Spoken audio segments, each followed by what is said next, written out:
ప్రజల పక్షాన ఉండడంలో హెచ్ఎంటీవీ ఎప్పుడు ముందుంటుందని ఎమ్మెల్యే వేముల వీరేశం అన్నారు. నల్గొండ జిల్లా నకరికల్ ఎమ్మెల్యే క్యాంపు కార్యాలయంలో హెచ్ఎంటీవీ 2026 క్యాలెండర్ను ఆవిష్కరించారు.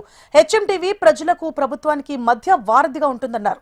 నూతన సంవత్సరంలో కూడా హెచ్ఎంటీవీ ప్రజా సమస్యలపై పోరాడాలని ఆయన ఆకాంక్షించారు.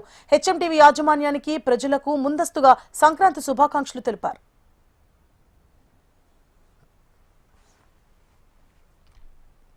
తీసుకొచ్చినటువంటి నూతన సంవత్సర క్యాలెండర్ను ఈరోజు ఆవిష్కరించడం జరిగింది నేకర్కల్లో.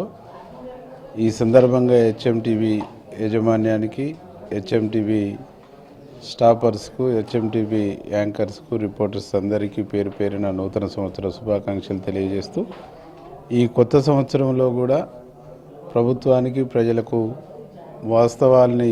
వాస్తవాలుగా చూపించడంలో హెచ్ఎంటీవీ తన వంతు పాత్రను పోషించాలని, సత్యానికి దగ్గరగా, వాస్తవానికి దగ్గరగా అనేక సమస్యలను వెలికితీస్తున్నటువంటి హెచ్ఎంటీవీ అదే ఒరవడిని కొనసాగిస్తూ, అదే బ్యాలెన్సింగ్ను మెయింటైన్ చేస్తూ గొప్పగా దినదినం అభివృద్ధి కావాలని మనస్ఫూర్తిగా కోరుకుంటూ, వారి యాజమాన్యానికి, వారి స్టాఫ్ అందరికీ నూతన సంవత్సరం మరియు సంక్రాంతి శుభాకాంక్షలు.